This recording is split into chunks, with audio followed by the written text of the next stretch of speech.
अरे बैनर यही लगा। नमस्कार दोस्तों, मैं पत्रकार सर्वेश कुमार।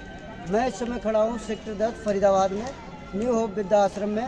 और वहीं पे खड़े होकर मैं आज बात करता हूँ। कुछ हमारे मेहमान जो आए हुए हैं, फरीदाबाद से आए हुए हैं, वो आज उन लोगों से कुछ बात करते हैं। क्या अपनी राय जो है वो इस वृद्धा आश्रम के बारे में रखना चाहते हैं और क्या उनकी जो है सरकार से क्या निवेदन है और क्या इस वृद्धा आश्रम के लोगों से निवेदन है। आज उनसे बात करते हैं। आइए आप लोगों से बात करते हैं। मैडम जी नमस्कार। हाँ जी, आप बताइए क्या कहना चाहेंगे। आप खड़े हो जाओ क्योंकि इससे आवाज़ नहीं जाएगी। हाँ जी, मैं मोनिका गुप्ता, नोबल बर्तन बैंक की फाउंडर। अच्छा जी, ठीक है। हम यहाँ पे काफ़ी समय से जुड़े हुए हैं वृद्धाश्रम में। अच्छा जी, मेरा आप यहाँ पे क्या क्या सहयोग करते हैं? मैं बहुत सारे लोगों को मैंने कनेक्ट किया है। आहुजा अंकल वगैरह जैसे हैं, रोटरी वाले हैं, 10 सेक्टर के भी काफ़ी लोगों को मैंने जोड़ा है यहाँ पे, जो थोड़ा बहुत मासिक सहयोग कर सकें। आप यहाँ पे क्या सहयोग देते हैं? मैं हर संडे को मुकेश जी और मैं यहाँ खाना खिलाने आते हैं। अच्छा, जो ये माउंट जो दिमाग से मेंटेन लोग हैं इनको सबको अपने हाथ से खाना खिलाते हैं एवरी संडे। हाँ, ये भी बहुत किस्मत वालों का। दोपहर को हम खिला के जाते हैं और रात के लिए हम रख के चले जाते हैं। ये लोग अपने आप खिला देते हैं। और काफ़ी लोगों को हमने जोड़ा भी है, क्योंकि मेरा मानना है कि रोटी, कपड़ा और छत हर किसी को मिलनी चाहिए। बिल्कुल बिल्कुल। तो छत तो इन्होंने दिए है कृष्ण जी ने आश्रम खोल के। इनसे भी बात करेंगे, इनसे भी जैसे आप बात करें तो इनसे भी बात कपड़े हम 2-3 बार चद्दर, कपड़े, कंबल बहुत आपने सहयोग किया हुआ है। हाँ जी, बहुत बार हम दे गए हैं यहाँ पे। और हर इतवार को हम खाना खिला के जाते हैं और इनसे पूछ लेते हैं आपको किस चीज़ की रिक्वायरमेंट है। अगर उनको कुछ ऐसा हो कि हमें लगता है कि जो हाँ ज़रूरी चाहिए, आटा वगैरह भी समय समय पर देते रहते हैं। अभी मुकेश जी ने 40 किलो आटा दिया था यहाँ पे। व्हील चेयर भी दी है, चावल भी दिए हैं। आज का ये भंडारा, हाँ जी, आज का ये भंडारा भी हमारे संस्था ने नोबल ग्रुप की तरफ से ही है, नोबल बर्तन बैंक की तरफ से ही है। मेरा नाम मुकेश गर्ग है और हम लोग भी मोनिका जी और मैं यहाँ पे काफ़ी समय से हर संडे को यहाँ भोजन प्रसाद खिलाने के लिए आते हैं। ताज़ा भोजन बनवा के लाते हैं और यहाँ पे जितने भी वृद्धजन हैं, जितने भी लोग हैं और यहाँ पे स्टाफ है, सबको खाना खिला के जाते हैं। और इसके अलावा जैसे मोनिका जी ने बताया, समय समय पर बर्तन, कपड़े, आटा, चावल जो भी व्यवस्था हो सकती है वो हम करते हैं। और हमने काफ़ी लोगों को इस संस्था से जोड़ा है और हमारे जो हर महीने इनको कैश में भी सहयोग दे रहे हैं। अभी कल परसों 18,000 रुपये किसी ने दिए भी थे। ऐसे नाम नहीं बताना किसी को। हाँ नहीं, बहुत से लोग जो है गुप्त रखना चाहते हैं। नहीं बहुत सारे, मतलब बहुत सारे लोग कर रहे हैं सहयोग। हमारा मोटिव सिर्फ यही है, यहाँ पे जितने लोग भी रह रहे हैं सबको अच्छे से खाना मिले, कपड़ा मिले। तो आप हमारे सहयोगी से क्या कहना चाहोगे? जो आप लोग जो आप लोगों को भेज रहे हैं इस समय, आप लोगों से क्या कहना मैं तो चाहोगे? यही कहना चाहूँगी कि फरीदाबाद में कहीं पे भी निकल जाओ घर से बाहर, हर 1-2 किलोमीटर पे कहीं ना कहीं कचरे के ढेर पड़े हुए हैं। हाँ मैडम, आप भी जो है कुछ कह रही थी, मेरा समझ नहीं पाया क्वेश्चन। आप बता रहे थे कि जो ये पोलोथीन की वगैरह भी इसका क्या रीजन है? पॉलीथीन तो हम सबको पता ही है कि ये जो प्लास्टिक बैन तो है, लेकिन हम सब यूज़ कर ही रहे हैं। लेकिन आप तो फिर भी यूज़ करते हो ना पोलोथीन को? नहीं, मैं तो नहीं करती हूँ। और हम लोगों ने अपनी संस्था की तरफ से थैले भी बनवाए हैं, जो अभी हम बांटेंगे। अभी हम अपना इनॉग्रेशन करेंगे। अभी हमने प्लास्टिक को बंद करने के लिए अपना नोबल बर्तन बैंक बनाया, जिस बैंक में पैसों का लेन देन नहीं होगा, सिर्फ बर्तनों का ही होगा। किसी के घर में कोई भी पार्टी, शादी, ब्याह या किसी भी तरीके का कोई भी प्रोग्राम है तो हमसे कटोरी, चम्मच, प्लेट, गिलास फ्री ऑफ कॉस्ट ले सकता है। धोकर अपना प्रोग्राम होने के बाद धोकर पहुंचकर हमें वापस कर, तो उसके लिए हमने कोई राशि कंपल्सरी नहीं रखी है। अगर आप अपनी मर्जी से कि आपके जैसे ये प्लास्टिक के बर्तनों का जो भी रहता है, आप थोड़ा बहुत कुछ देना चाहें तो मना भी नहीं है, लेकिन हमारी तरफ से इससे कचरा भी कम होगा। अब यहाँ जैसे 200 लोगों ने खाना खाया है, अगर यहाँ पे प्लास्टिक की प्लेट्स होती तो नाना करते भी कितने कचरे के पॉलिथीन भर जाते हैं और उसमें खाना जो बचता है वो उसी में पैक हो जाता, वो गाय या कोई भी जानवर खाता। ऐसा है ना, आप इन लोगों को भी जो बोलने का चाहिए करें, जैसे घर में जो कचरा रहता है पोलोथीन बेच उसका भी सरकार की तरफ से अभी आ रहा है, शायद 1 फरवरी से सरकार की तरफ से आता रहेगा। लेकिन आप भी जो है ना लोगों को हमने अपनी संस्था की तरफ से अभी मतलब कंफर्म नहीं है, बाकी हम कोशिश कर रहे हैं वो जो कचरा है उसका भी फरीदाबाद पूरा कचरा मुक्त हो सके।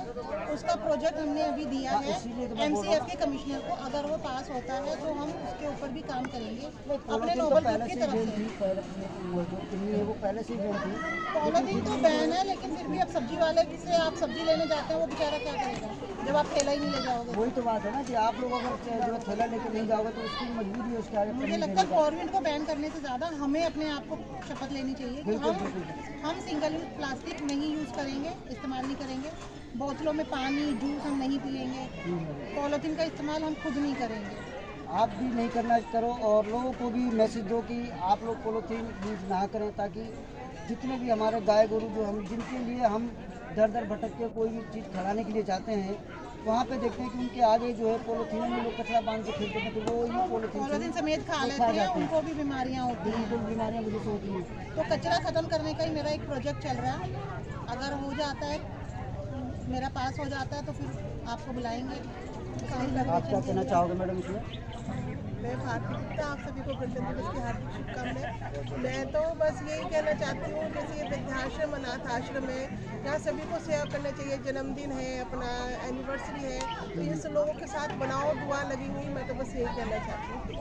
देखिए, आप हमारे व्यूअर्स को क्या कहना चाहोगे जैसे वृद्धाश्रम के बारे में? जो लोग सहयोग पहुँचाना चाहते हैं उनको नहीं पता है कि यहाँ पे कुछ आसपास के लोगों को भी नहीं पता है कि यहाँ पे आश्रम बना हुआ है, उन लोगों के बारे में क्या कहना सबको पता है, चाहिए? बहुत साल से है ये आश्रम। नहीं, हमने बहुत जगह ट्राई किया है, नहीं पता है कुछ लोगों को कि आश्रम कहाँ पे है। आश्रम तो जगह जगह बन रहे हैं, लेकिन हम लोग काम कर रहे हैं कि आश्रम हो ही ना। अब इसकी हमारा खुद awareness प्रपोजल चल रहा है कि सारे लोग, चाहे मैं हूँ चाहे आप हो, एक दिन हमें भी बुढ़े होना है। बिल्कुल बिल्कुल बिल्कुल। हम भी हमेशा ऐसे नहीं रहेंगे। तो अगर आज हम अपने सास ससुर को, अपने माँ बाप को रिस्पेक्ट नहीं देंगे, तो कल हम अपने बच्चों से भी कुछ एक्सपेक्ट नहीं कर सकते। तो आप अपने बच्चों को क्या मैसेज देना चाहोगे? अपने पेरेंट्स को इज्जत से, क्योंकि बच्चों को कमाने लायक तो पेरेंट्स ही बनाते हैं। बिल्कुल। तो घर तो बच्चों मतलब पेरेंट्स का ही है, जो वो अपने बच्चों को अपने हाथों से देते हैं। अभी जो है तो अपने पेरेंट्स को इज्जत से अपने घर में रखें, कुछ उनकी दिन पहले रिस्पेक्ट जो है करें। यहाँ पे एक बुजुर्ग जी आए थे जो हमारे इधर के थे, शायद खेड़पुर की तरफ के थे। उन्होंने यहाँ पे छोड़ा तो बच्चे जो उनके काफ़ी योग्य थे, उनके पास काफ़ी संपत्ति थी, लेकिन उन्होंने फिर भी वृद्धाश्रम में जो अपने बुजुर्ग को ला के छोड़ दिया। तो ऐसे बच्चों को तो सरकार की तरफ से पनिशमेंट मिलनी चाहिए, मुझे लगता है, और समाज की तरफ से भी। या तो ऐसा होना चाहिए समाज ना, में उनको बहिष्कार करना चाहिए कि अपने माँ बाप को अपने घर में नहीं रख सकते। ऐसा होना चाहिए ना, जिससे कि अगर कोई बुजुर्ग आदमी जो है वृद्धाश्रम में ला के छोड़ता है तो उसकी संपत्ति जो वृद्धाश्रम के नाम होनी चाहिए, ऑफ कोर्स। क्योंकि वो अगर पेरेंट्स वो को सेवा कर रहे हैं। देखिए, सुप्रीम कोर्ट का ऑर्डर है, आपने अपनी पूरी संपत्ति या अपना मकान या अपना कैश या ज्वेलरी कुछ भी अगर अपने बच्चों को दे दी है और बच्चे आपको घर में नहीं रखते हैं, तो सुप्रीम कोर्ट के ऑर्डर के अनुसार आप उनसे वो वापस ले सकते हैं। और सेकेंडरी, अगर आपके पास कोई घर जमीन जायदाद नहीं है, आपने अपने बच्चों को पढ़ा लिखा के एबल बना दिया है, अगर वो कैपेबल है, कमाता है, जो उसकी पढ़ाई में आपने परवरिश में खर्च किया है, कोर्ट के अनुसार आप उनसे वो भी वापस ले सकते हैं और उन्हें देना पड़ेगा। अगर वो अपने पेरेंट्स को घर में रोटी नहीं दे सकते, इज्जत नहीं दे सकते, एक बेड नहीं दे सकते, तो उन्हें भी वापस करना पड़ेगा। क्योंकि वो जो है उनकी डेड बॉडी ही लेने नहीं आए, तो उनके बच्चों को तो मीनोचा जी का, हाँ, काफ़ी सारा मैसेज किया, काफ़ी अनीता मलिक जी वो भी काफ़ी परेशान हुए। क्योंकि आप लोग जब जिम्मेदारी इस तरीके की तो रखते हो, समाज को ऐसे लोगों को, जिस आस पड़ोस में वो रहते हैं, आस पड़ोस के लोगों को भी एहसास करना चाहिए कि जब आप अपने पेरेंट्स को वृद्धाश्रम में छोड़ रहे हैं, नहीं रख रहे हैं घर में, तो ये तो आस पड़ोस को उनके साथ कुछ रिलेशन रखना नहीं चाहिए। बिल्कुल इधर रिलेशन भी नहीं रखना चाहिए। और उन्हें ना शादी ब्याह मरने जीने किसी में बुलाना ही नहीं चाहिए मेरे हिसाब ऐसा एक ट्रीटमेंट होना चाहिए यहाँ पे कि जैसे अगर आप वृद्धाश्रम में छोड़ रहे हो, से। उनके पास अथॉरिटी थी, अंकल जी ने खुद नहीं दिया। हमने तो बोला था कि जब बच्चे घर में आपको रोटी नहीं दे रहे हैं, तो अपनी प्रॉपर्टी इनके नाम कर दो। हाँ आश्रम बिल्कुल, में ये तो जायज़ आप बात जैसे है कि हजार लोग यहाँ आपकी खाना सेवा खा यहाँ रहे पे ये कर रहे हैं, आप लोग कर रहे हो, तो आप लोगों का हक है ना इस चीज़ का तो बोलने का कि हैं। भाई हक हमारा तो कुछ भी नहीं है, हम तो कुछ भी नहीं कर रहे हैं। हम तो जो अपनी यहाँ कमाई के से ओनर हैं, जो छोटा अनीता सा मलिक जी हैं, हिस्सा, उनका हिस्सा तो पूरा हक है ना इस चीज़ का कि भाई अगर आपको बीच में जो है उन्होंने जिम्मेदारी आपकी उठा रखी है, दवाई से लेकर वो रोटी तो तक का, इंसान को खुद सोचना चाहिए। ये चीज़ें आप कहीं ना कहीं जो है ना एज ए हम लोगों ह्यूमन को भी थोड़ा खुद सोचना चाहिए। कहीं ना कहीं हम लोगों को जो है ना थोड़ा सा हाँ, डाउट करता है। वो तो खुद सोचना चाहिए एज ए ठीक है, आप देखिए ऐसी बहनों की ये जो हमारा बर्तन बैंक का बैनर है, आप इसका आप फोन जो नंबर है है, आप मेरे किसी को को- दिखा सकते हैं फोन नंबर। अभी आपने जो बैनर अपना वहाँ लगा दिया, कोई बात नहीं, चलो मैं दिखा दूंगा।